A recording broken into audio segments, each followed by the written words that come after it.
Today on the official Marvel podcast, we're joined by Marvel Comics Vice President and Executive Editor Tom Brevoort to discuss a piece of Marvel history from legendary artist Jack Kirby. Jack would very often draw the Thing when it came time to do some sort of self-caricature. Plus, we're catching up on what Valentina Allegra de Fontaine has been up to ahead of Marvel Studios Thunderbolts. Not to mention, we've got a full comic book character history for Bucky Barnes, aka the Winter Soldier.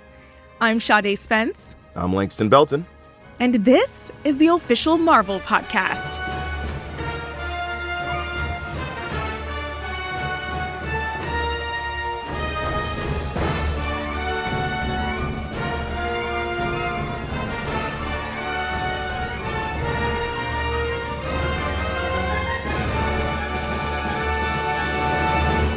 Jack Kirby is a comic book artist and an absolute legend. I mean, if there is a Mount Rushmore for Marvel Comics, Jack is absolutely, for sure, on there. And the man co-created several major Marvel characters like the Avengers, the Black Panther, the Fantastic Four, and the X-Men, just to name a few. Yeah, that's right, Langston. His work as an artist literally helped shape the Marvel Universe into what we see today. Outside of his Marvel work, though, he was also known to illustrate his own Hanukkah cards, including a 1976 card that featured a notable, and maybe even a little autobiographical, Marvel hero. Here to tell us more is Marvel Comics Vice President and Executive Editor Tom Brevoort, as he joins fellow official Marvel podcast host Anthony Carboni.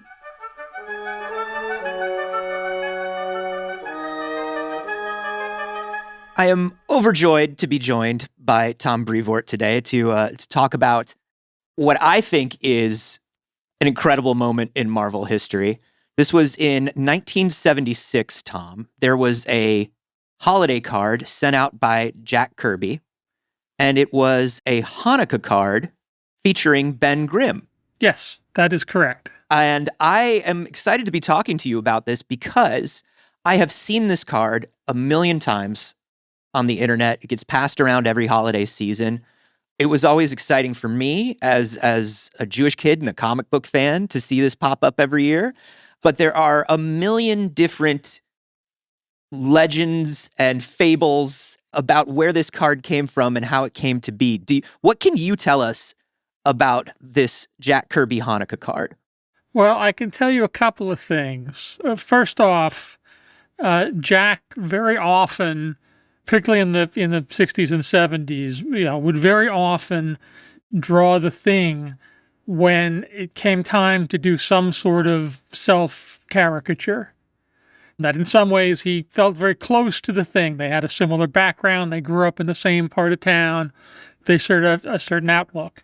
So the Thing being in this card or represented there is maybe less literally Ben Grimm than it is Jack Kirby and the family of Jack Kirby. Gotcha. This card, as I understand it, was a family card. It was done throughout to Jack's friends and family and the members of their synagogue and so forth. So it wasn't done for publication. The original apparently sat, above the Kirby mantle for years. So people would come by the house and would see it.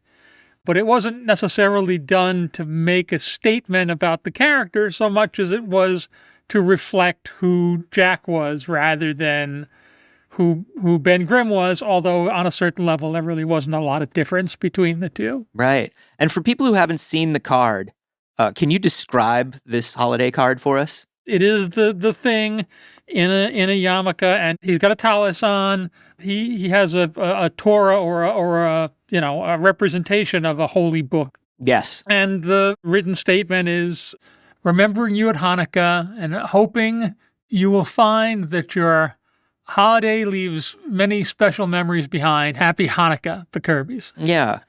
So it's very much in the spirit of a holiday card. Yeah, and it's really lovely to see. I actually, the first time I saw it, my little mind was blown to see Ben Grimm reading out of Siddur and wearing a kippah and all that stuff. And because I didn't know. I felt that Ben Grimm acted like a lot of my relatives from New York. And so I always felt, that about him. Do you know, did the existence of this card impact how people looked at the thing going forward, even though it wasn't an official thing? And like you're saying, Jack often used Ben as his self-insert character. Right. Even though that was happening, did that sort of make people look at the thing and then go, oh, maybe he is. Maybe that is something that we can integrate into the character? Well, I think the answer there is yes, but it's only yes in that it influenced Carl Kiesel and Stuart Immonen and myself to do the story that canonically revealed Ben to be Jewish, and we did that. It was a fill-in issue. It wasn't even meant to be anything that we thought was all that significant, and it wasn't really intended to be anything all that canon changing or anything. It was just a story about Ben and his Yancey Street upbringing and his background. And it came out and it got a lot of attention for, what it was and what it was saying, because I'm sure it surprised a bunch of people or was seen as something extraordinary. Whereas to us, it was sort of like, no, it's just a comic book story. Yeah. And I mean, this was almost, you think the card came out in 1976. This was almost, 30 years later. And you had just grown up seeing that card and you were like, yeah, of course, Ben. We're just telling a story about Ben. And I love that. Right. And this is a story Ben is in his old neighborhood and he runs into somebody that knew him as a kid, one of his old neighbors, Hiram, who basically, like, he saves Hiram, and Hiram is like, oh, it's good to know that you're still, like, practicing the things you learned in temple. Right. You're still a good person. You learned those lessons. And I just thought that was, it was a very sweet sort of exchange between them. This was Fantastic Four 56 in 2002. How did you feel when you saw reaction to the story and how important it wound up being to people? Well, it's always nice when you get a good response, and we got a lot of pickup, and there was a lot of press and news stories and things. There used to be these things called newspapers, this ancient media form that no longer largely exists. But in general, it was pretty handily embraced and has become such a fundamental point in who and what the thing is that it's probably referenced and leaned upon a lot more today, certainly, and has in the last 20 years than certainly the 40 years that came before it. Yeah. And I have to tell you, just one more time, Tom, how much I loved this and how much this has been such a thing for me growing up. Well, thank you. I appreciate that. I think really, Carl and Stuart and everybody deserve more of that credit than I do. Well, I hope that you will pass all of that along to writer Carl Kiesel and artist Stuart Immonen. Just let them know how important this was for a lot of people. And thank you so much for talking about it with us. And happy holidays, Tom. Sure. Happy to be here, and happy holidays to you.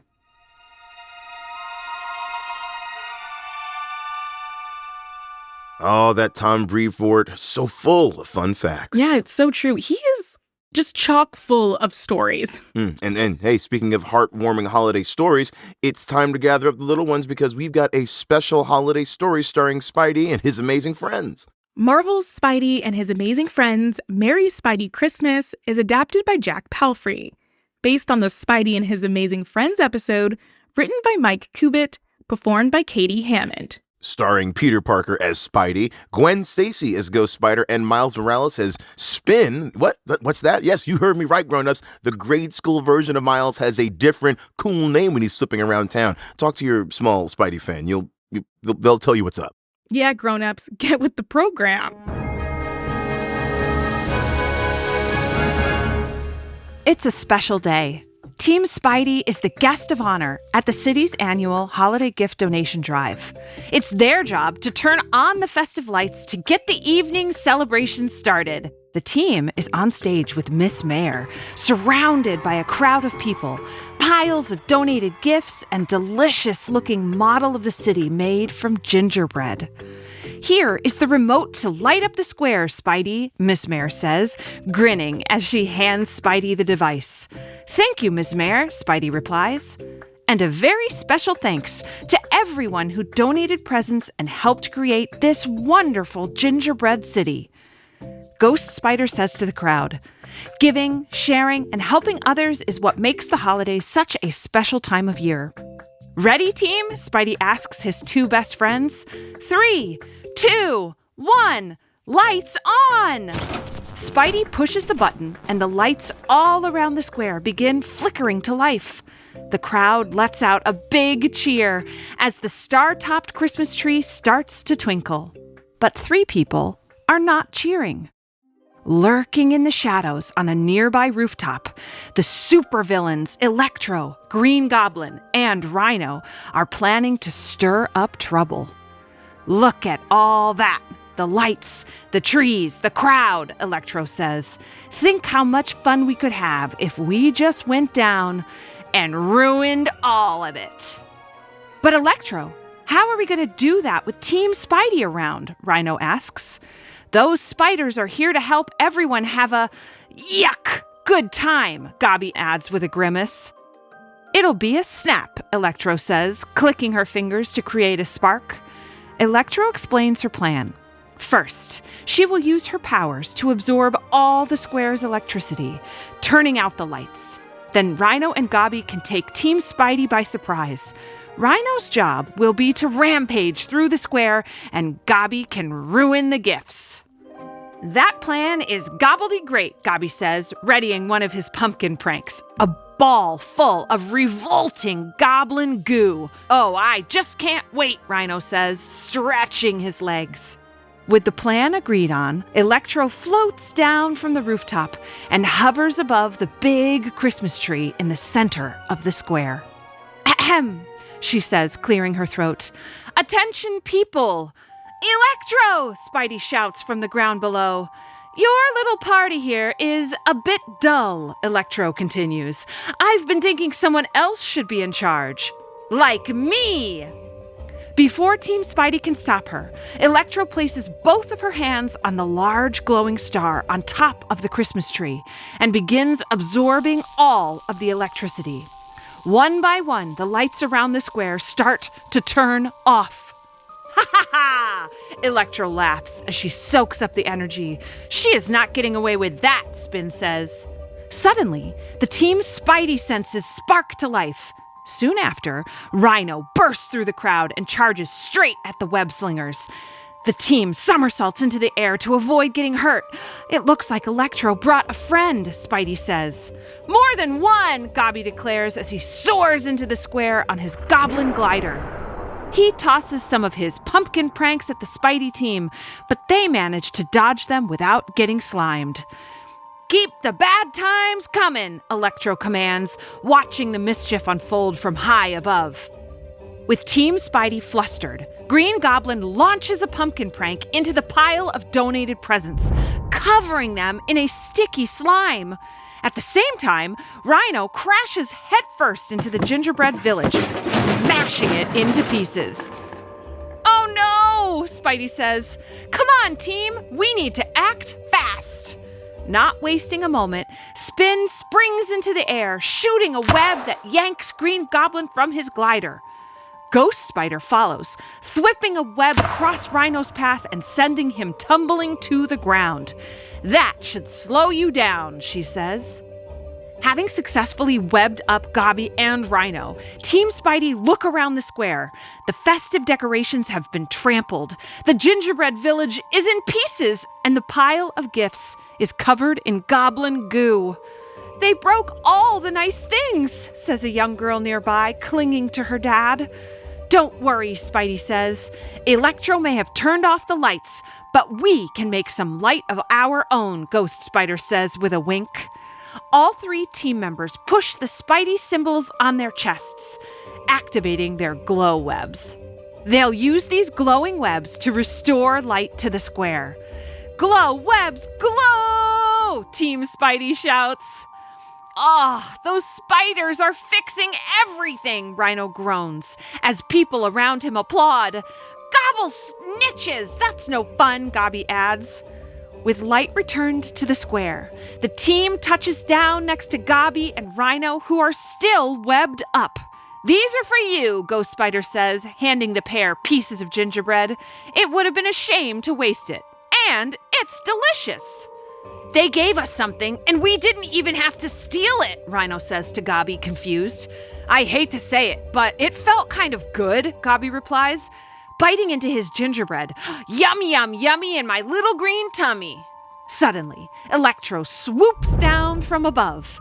Will you two quit having such a good time, she shouts, conjuring a bolt of electricity that zaps away the webs, sticking the other two villains to the ground.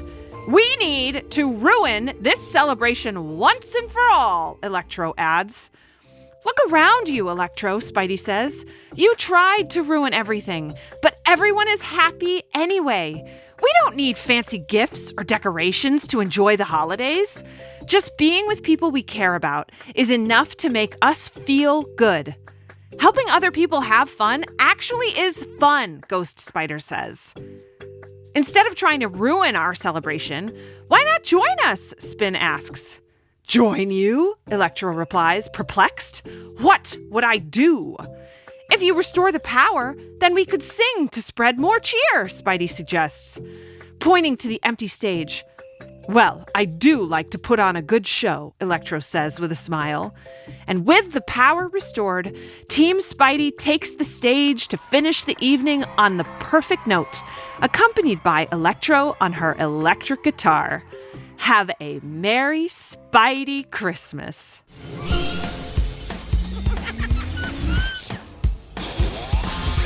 Gather near, it's that special time of year where everyone is full of cheer, you know.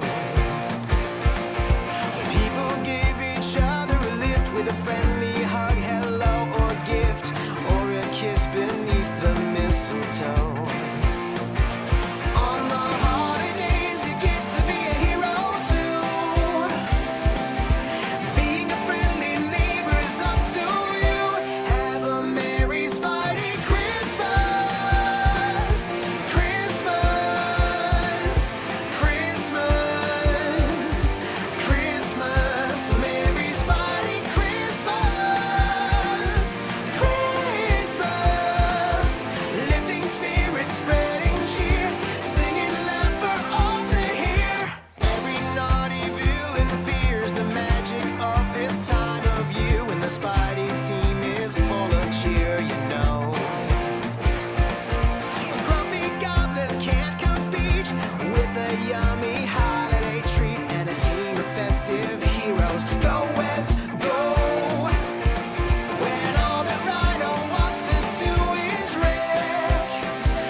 And if you want to share this story with a Spidey fan in your life, but with illustrations... Illustrations? No theater of the mind? Yes, illustrations.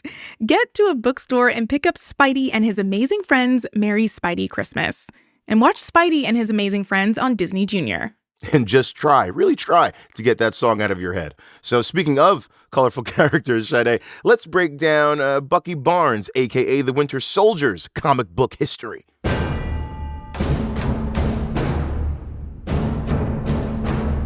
You may not realize it, but Bucky Barnes is one of the oldest characters in the Marvel Universe. He actually predates Marvel Comics itself, having debuted in 1941's Captain America Comics #1, published by Marvel's predecessor, Timely Comics. And boy, he has been through a lot over those 85 years. Oh yeah. James Buchanan Bucky Barnes Jr., born in rural 1925 Indiana, is orphaned at a young age and taken in by his father's army buddies, meaning he literally lives and grows up at the Camp Lehigh Army Training Facility in Virginia. Yes, no formal schooling and no friends his own age for our little buckaroo, but on the other hand, he does get far better at riflery and hand-to-hand combat skills than most tweens, so, it's a trade-off. Yeah, who needs to know the Pythagorean theorem when you can roundhouse kick your enemies? It's at Camp Lehigh that Bucky meets Steve Rogers, the man who, thanks to a dose of super soldier serum, becomes that icon of justice, liberty, and Nazi punching, Captain America. And at age 16, as the US is entering World War II, Bucky becomes Cap's official sidekick. Bucky spends the next several years fighting fascism around the world with Cap until, in 1945, toward the end of the war, Nazi operative Baron Zemo launches a bomb-laden aircraft at Allied forces. Bucky and Cap leap onto the aircraft as it takes off in an attempt to disarm the bomb and fail.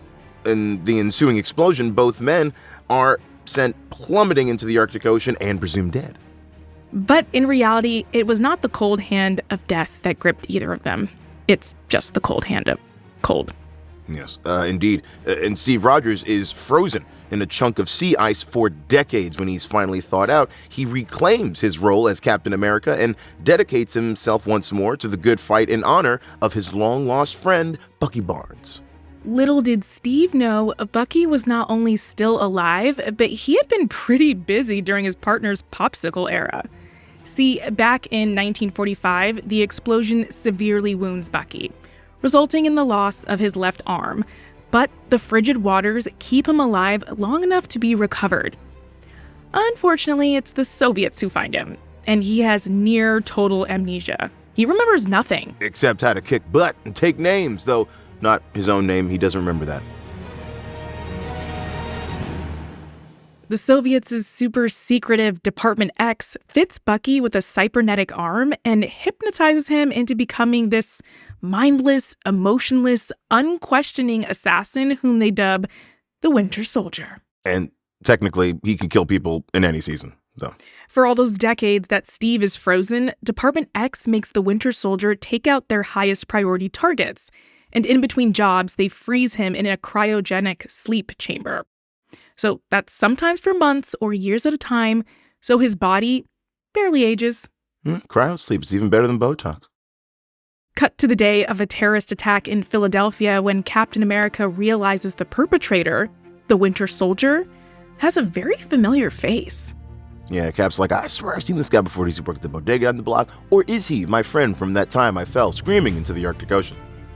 Cap uses a powerful reality-altering device called the Cosmic Cube to remove the hypnotic control from Bucky's mind and restore his memories. So Bucky is finally free, but his guilt over all the awful things he's done utterly shatters him.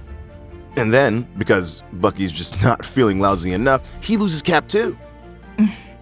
As a result of an insidious plot by his World War II nemesis, the Red Skull, Steve Rogers is shot and presumed dead. Tony Stark, aka Iron Man, follows through on Steve's last wishes and passes Cap's shield on to Bucky Barnes. Bucky proudly takes up the mantle of Captain America, in no small part to honor the man who gave him his life back. He's got the suit, he's got the shield, everything except the super soldier serum that gave Steve his advanced strength and abilities, so Bucky is a more human Captain America. Albeit with a bionic arm. So he is 80% more human Captain America. And of course, presumed dead basically means still alive. So Steve Rogers eventually returns and wants his old job back. But, all around good guy that Steve is, he doesn't ask Bucky to give up the role. He's totally cool with there being two Captain Americas. Or Captains America. If you insist, Langston. But this two-cap era doesn't last too long. Bucky's identity becomes public, and he's put on trial for his crimes as the Winter Soldier. Thanks to people like Steve Rogers, though, vouching for him, the court rules that Bucky was not responsible for his actions and he is exonerated. Hey, pro tip, if you are ever on trial for anything, definitely get Captain America as a character witness. But the whole experience makes Bucky question his role in the superhero community. Captain America needs to be squeaky clean and unquestionably trustworthy. And Bucky's past will never allow the public to feel that way about him, so he steps down. But that's far from the end for Bucky Barnes. That's right. Since then, he's basically gone back to what he does best, covert stealth missions. He worked for S.H.I.E.L.D. for a bit, led a secret Thunderbolts team for a while, and he has had many an adventure with his on-again and off-again love interest, the Black Widow. Most recently, he became a member of the clandestine organization The Outer Circle before taking them down from the inside and using their intel to start a new Thunderbolts team. But whatever sketchy business he gets up to, Bucky Barnes will always have Captain America in his corner. And a tiny little mask that barely covers his eyes.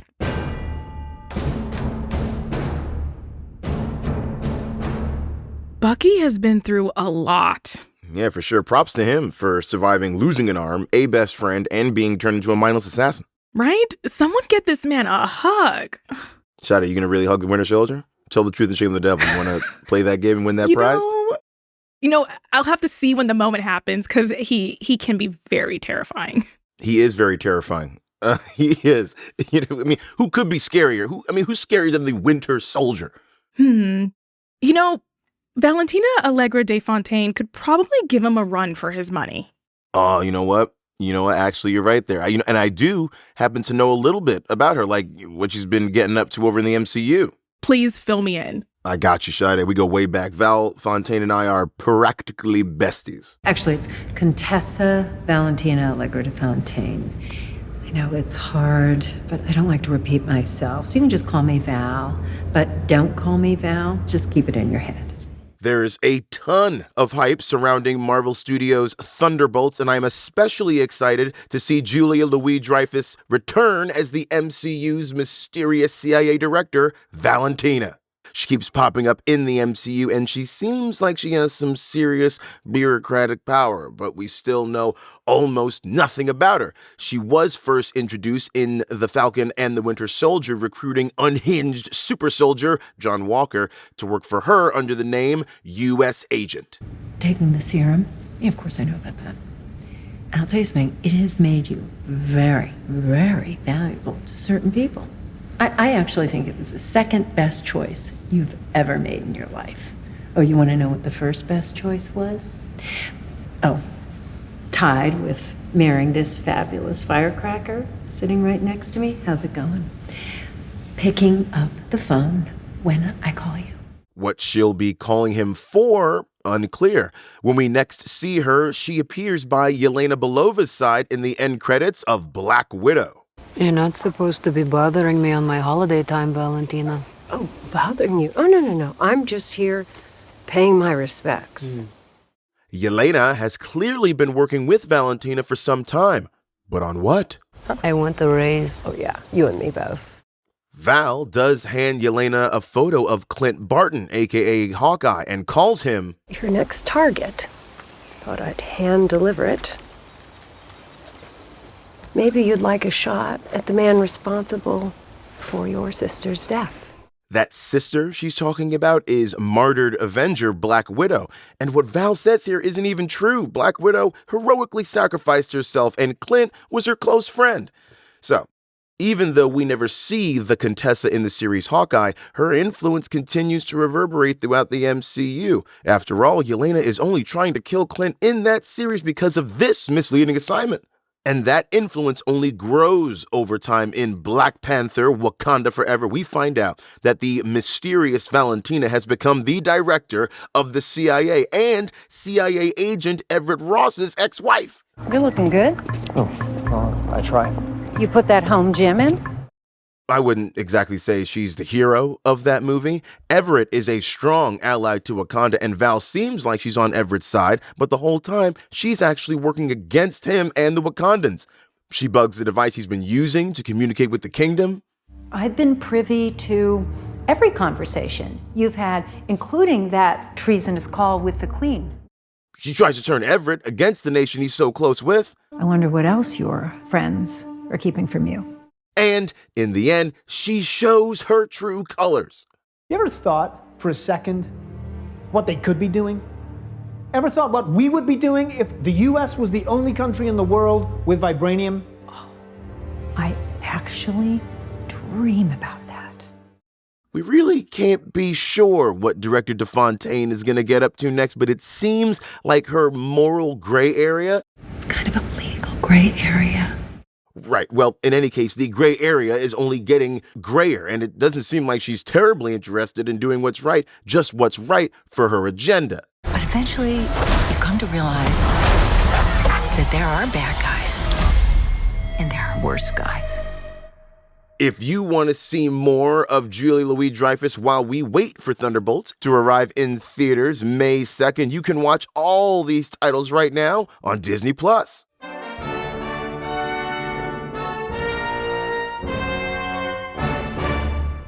As the holidays approach and many of us prepare to reunite with our loved ones, let's listen to some wise words from a mutant who didn't have the easiest upbringing. In Season 1, Episode 8 of Marvel Animation's X-Men 97, Jean Grey opens up to Nightcrawler, reflecting on false memories of her pregnancy, memories which actually belong to Jean's clone, Madeline. She laments that her connection with Madeline's son Nate is a lie, because they're not truly related by blood. Nightcrawler offers a different perspective. I was abandoned by my mother Mystique as an infant. Despite our shared blood, I was too blue for her. Then I met Rogue years later. We could have been enemies or strangers. Instead, unlike our mother, we chose not to abandon each other, to let go of the past, and simply be family. Blood is blood. Family is a choice. All episodes of X-Men 97 are now streaming only on Disney+.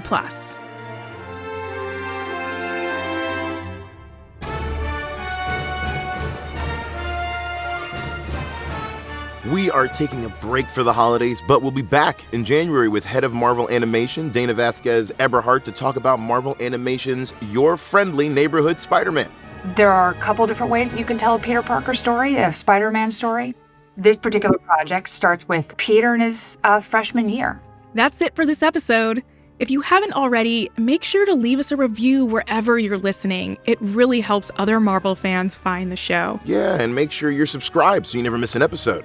This episode was hosted by Langston Belton and myself, Sade Spence, featuring Anthony Carboni, and a performance by Katie Hammond. Our producers are Jasmine Estrada and Anita Flores. Additional writing by Christopher Healy. With help from Senior Manager of Audio Production and Development, Brad Barton, and Production Manager Emily Godfrey. Mixed by Emma Munger. Theme music by Ida Akbal. Executive producers are Larissa Rosen and Jesse Berger. Thank you so much for listening. Catch you in the new year. Bye-bye.